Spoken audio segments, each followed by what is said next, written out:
The Talking Dicks Comedy Podcast is brought to you by Handley Watches. If you want to have a good time, you got to have a good watch. HandleyWatches.com. Isn't that right, Al? That is, yeah. I say basically, screw that Apple Watch, get yourself a Handley, and you'll know what time it is. You know what I'm saying?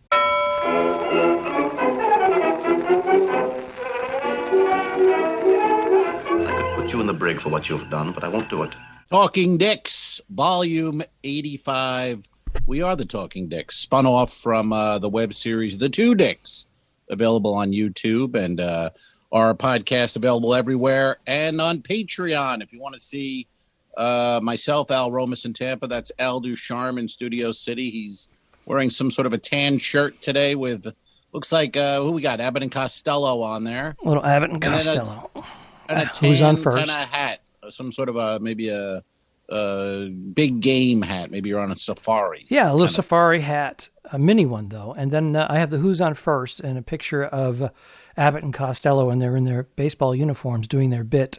And then on the back, it has the whole thing written on it. I'm not going to get up and show you, but the entire Who's on First. And I only wear it a couple times a year because I want it to last. Wow. Yeah. Do you, are you, I appreciate what it is. Are you a fan of the bit? Like, has it ever made you laugh, the bit?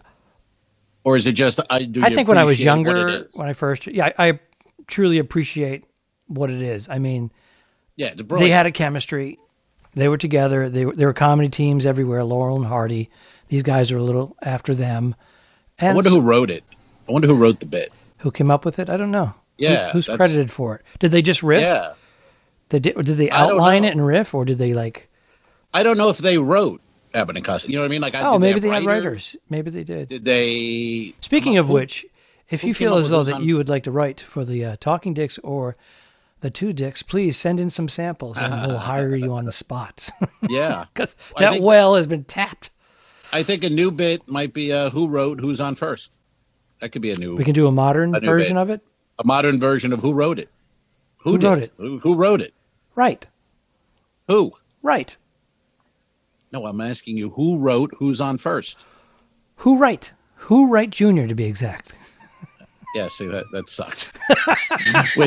we need... That was horrible. We need some writers. I was saying we need writers. I feel like Carson back in the day. I'm reaching over for a quick... stick. A quick smoke, you know, and then put it out or put it on the side before anyone catches what I'm doing there. Like the old days on the Tonight. Even Letterman, back when he... remember when the band, a musician would come on? Letterman would put his feet up on the desk and have a stick and sit back and watch Warren Zevon or somebody like that. It was sitting at the desk for 20 plus years. It's your home, you know. Yeah, man. These cigars, by the way, which you were involved in, I believe, not these cigars, but cigars. My sister got me some cigars for Christmas. Yes, she did. And I believe she asked you for a couple of recommendations.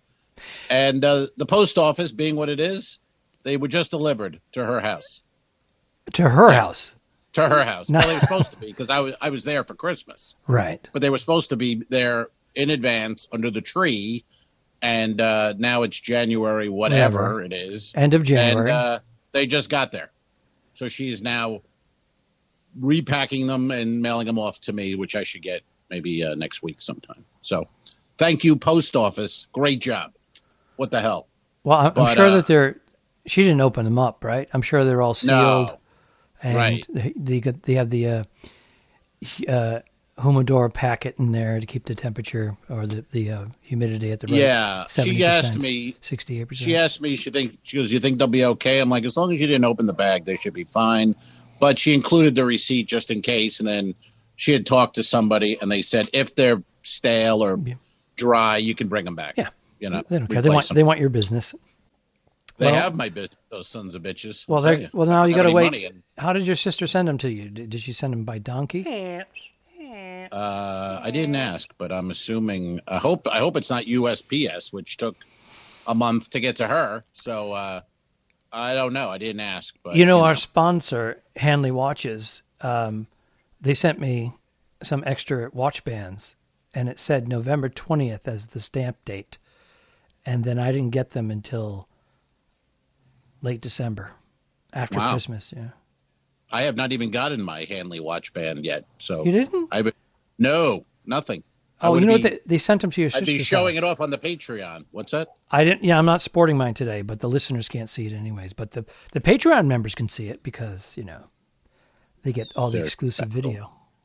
They're special. Oh, I'm doing a Trump right now. Look, I'm drinking my cup with two hands and shaking. Yeah, you can. Did you watch today? Did you watch him fly away? We watched him fly away, walk across the grass, get into the Marine one, and that's all, folks. And that's it. We knew he wasn't going to go to the inauguration, anyways, because when you say when you say that the election was stolen, and you say it's going to be stolen, even before the results, you're just planting seeds everywhere. You're not going there. You're not going, and then that's fine. Speaking of which, I'm going to be on radio this Friday night, real radio, not podcast or Zoom. Sirius satellite radio, correct? Sirius satellite radio. So I'll be talking some politics. I got to brush up. I don't want to look stupid. Are you going to be with our friend there, John Fugelsang? John Fugelsang, yeah. I've never met him, but I've been a fan because he has one of the best interviews ever. If you're a Beatle fan or you like the Beatles or any kind of thing, VH1 he did back in the day, but it's on YouTube. He does an interview with George Harrison that is just, it's great. He's a fan interviewing. He's tremendously talented on the radio interviewing. He's got that extra. Unbelievable interview. Yeah. Well, not just that interview. Everything you want, though. Yeah, but he's just he's good on the radio. That's his forte. He's done stand-up comedy as well. And, I met him back at the Comic Strip Live in New York City, and then I've been on his show a couple of times. But super laid back, really smart. He's from Long Island. Did you know that? I didn't know that. I don't know much. I just know that as a fan, I'm going to tell him, I've always loved that interview because it really, a lot of people will get to interview a Beatle or so, and they ask the wrong questions, and it sucks. And he was asking it was like a real fan interview, but not a gushing.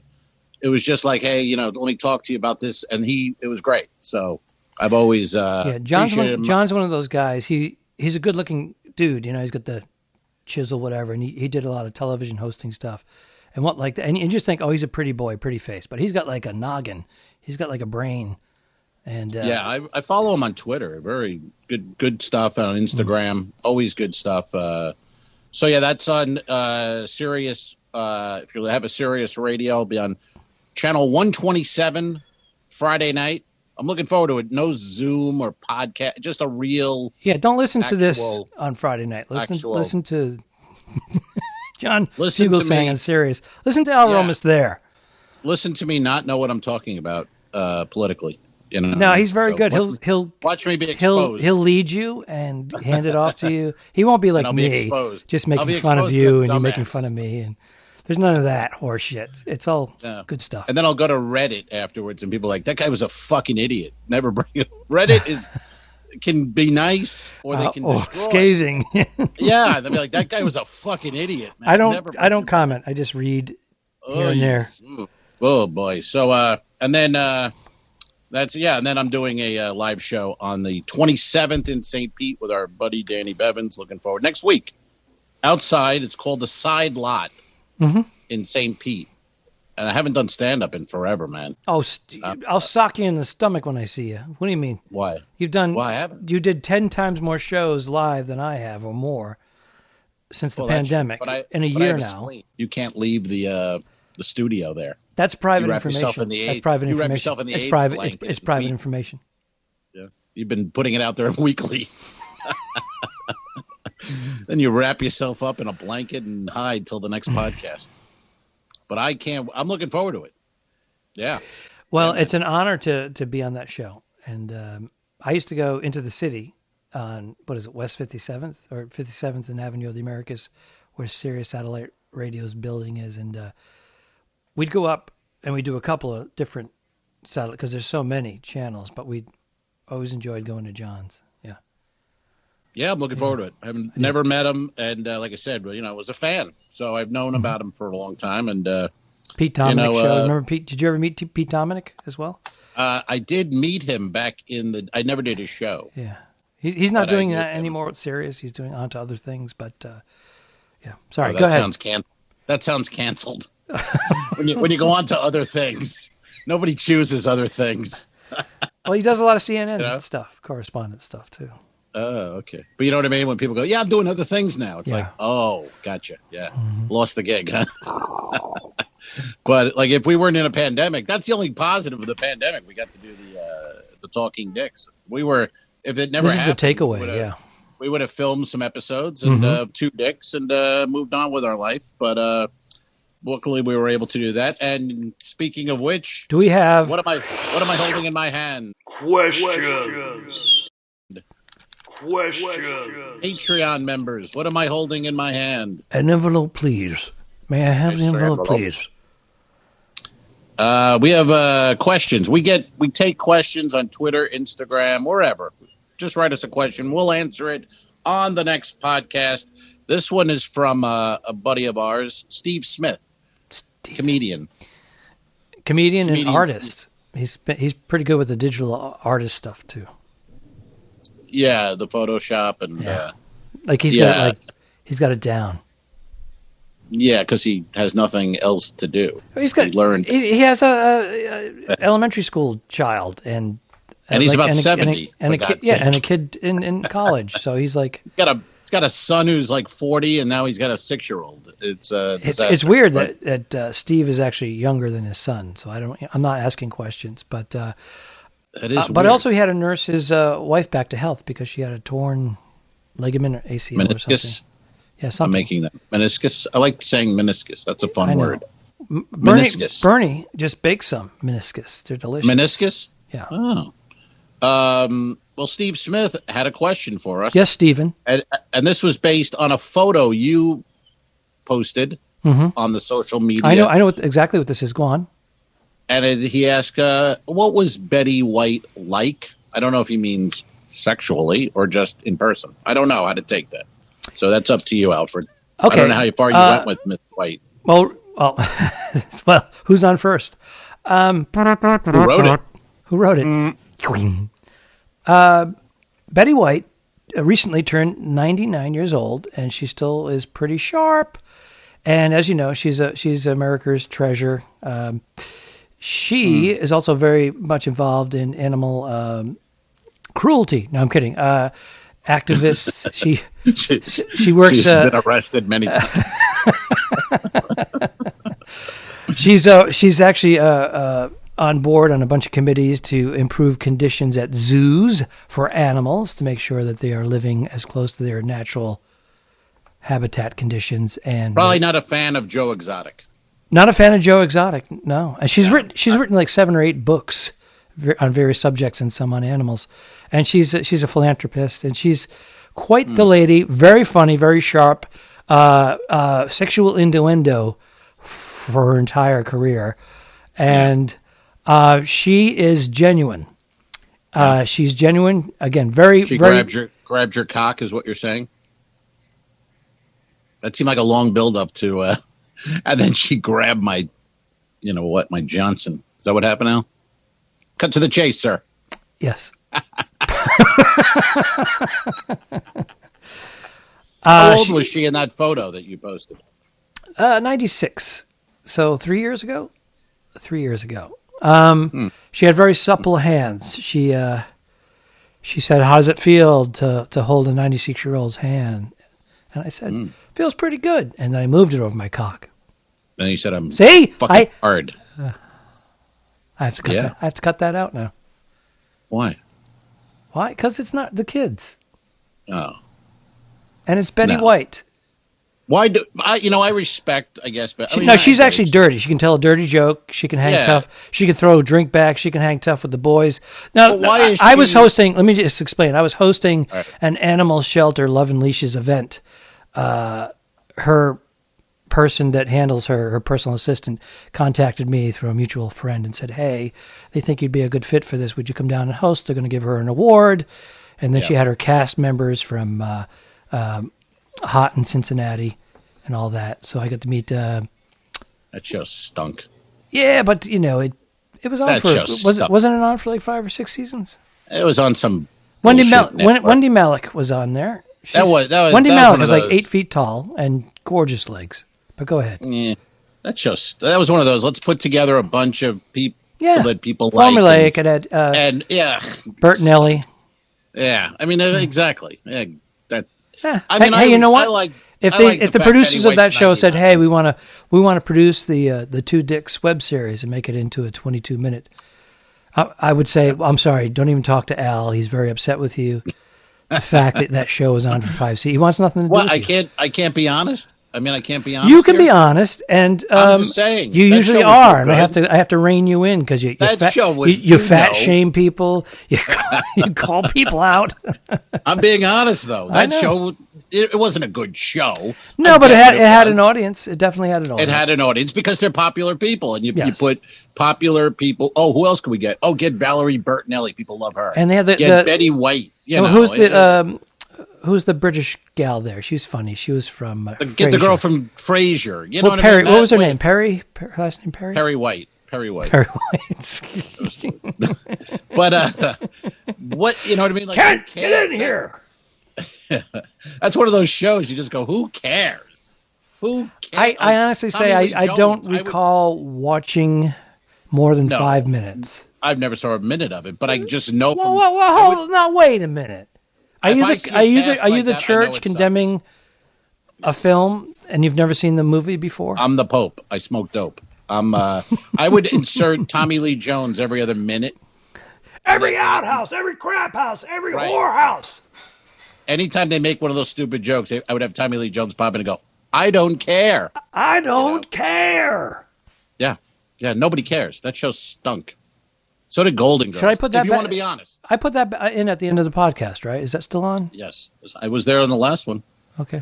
I'm probably the only one who listened to the end. But no one listens to the end. You sons of bitches. You're missing out on Kenny Moore and Tommy Lee Jones. I'm telling you right now, don't fast forward, but the ending is probably the best part of this whole podcast.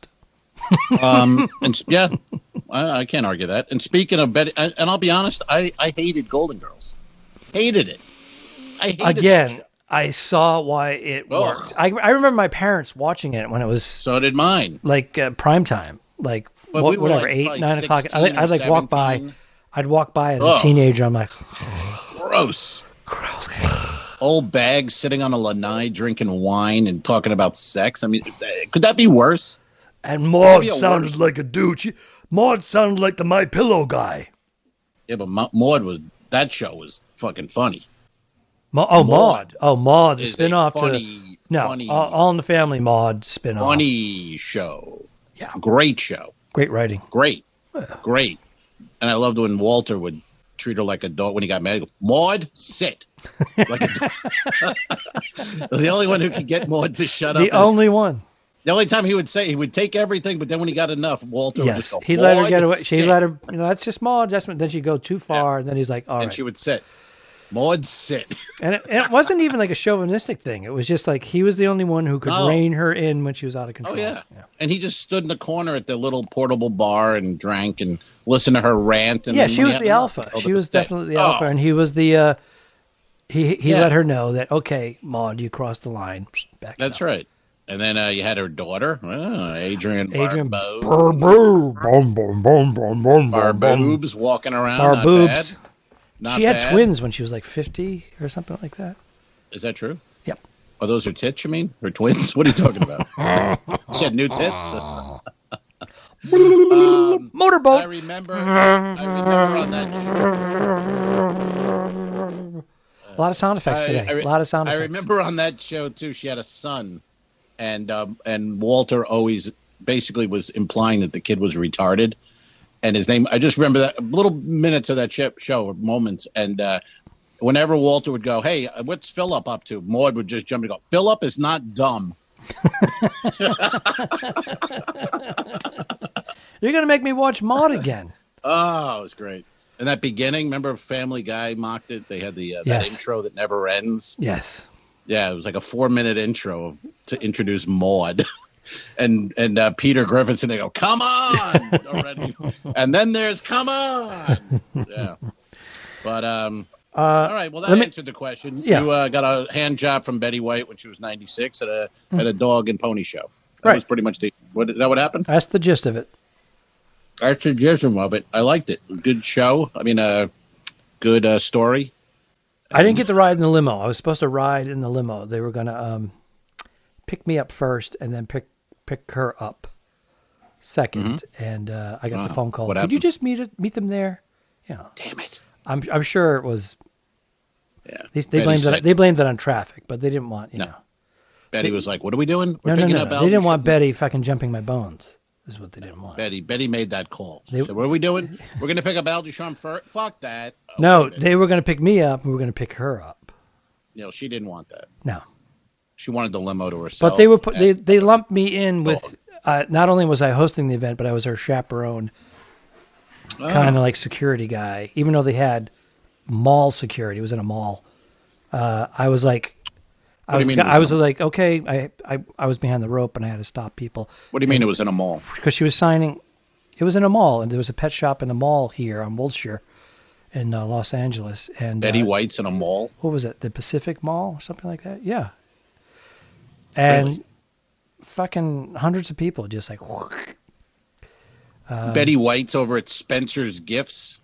No, it was called Dogs and Leashes, and they were pet adoption, and she was the spokesperson. Aren't mall dogs usually, they're not rescued? I got that same gig with... those are sold. I don't care for that. Those are bought dogs at the mall. They're not rescues. This is Love and Leashes. This is rescues that are have their shot. Just saying, mall dogs usually... No. It was an empty store, and they used it for that one day as a special event. Oh, yeah. Gotcha. Like, you know how a little Christmas tree thing will go up during the holidays? It's like an empty place. Yes, sir. Or a Halloween, some place that's been for lease for 3 years, and then they just rent it out for a month. Okay. Yeah. So apologize. Well, I'm not. I don't think to apologize about it. I had the way you described it. You said you were in a mall, and there's a dog play, and that usually means, but then I quickly told you that it wasn't one of those. You might, no, it's in a mall. Who's on first? Who wrote it? Who's in the mall? Who wrote it? Who's in the mall? Who wrote? Where? What mall? Where was it? The mall. The mall. Darth Mall. Just to go back to that whole Abbott Costello. Is that, imagine being those, now look at, we do our act, we can write our act, we can change it up nightly. Imagine those guys though, like vaudeville, every night they had to do that bit for years. You know what I mean? I don't feel any different when I do my act. The mindset. Well, no, but you can get out of your act if you want. You it's scripted. They're A to Z. There's no interacting with the audience. It's no switching the order. It's well rehearsed. Every night you got to just deliver those lines at the right moment. I mean, that's a drag. You know, like I have nights. I'm sure you do. You know what? It's a drag. You don't want to do your act. But when you're making crazy money, it's not. But they were in vaudeville. There was no money. Oh, okay. Well, they had door deals and whatnot, and they all went on. But vaudeville brought them to radio, which was television back then, and when they went syndicated, and then a lot of them went into movies. I was reading a book on the Marx Brothers in vaudeville, and they had times where they were at the train station and or the bus station, and they just don't have any money. That's a street performer. Yeah. Oh yeah. No, there was. Hey, comedy clubs. You got to remember when we first started out. It was a lot of them were free to get stage time, and then they gave you a little bit of money, gas money. And even now, in Los Angeles, comedians now will drive 4 or 5 hours for $0 to $50, just because there's so many comedians out here. Not anymore. They seem to be fleeing. Yes, a lot of them. A lot of big names have moved to Texas and Tennessee, South Florida. Nashville, South Florida. I see them popping up in Lauderdale. They're all getting their vaccines, waiting for the cruise industry to kick in. Those bastards. But Al Romas has that market cornered right now. I have nothing cornered. Iceberg, right ahead! Vaccine, dead ahead! I didn't kill my wife! I don't care! We'll fix it in post, you son of a bitch. No, really, don't mess with me, because I don't come down to the bus station and slap the dick out of your mouth when you're working, do I?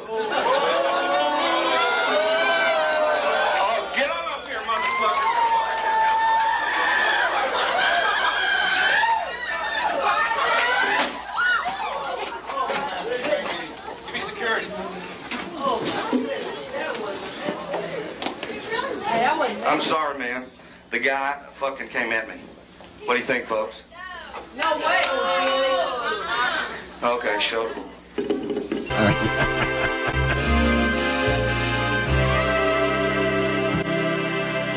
Subscribe, Mary. Go to patreon.com/forward the two dicks. If you shoot me, you won't see a cent of that money. Why?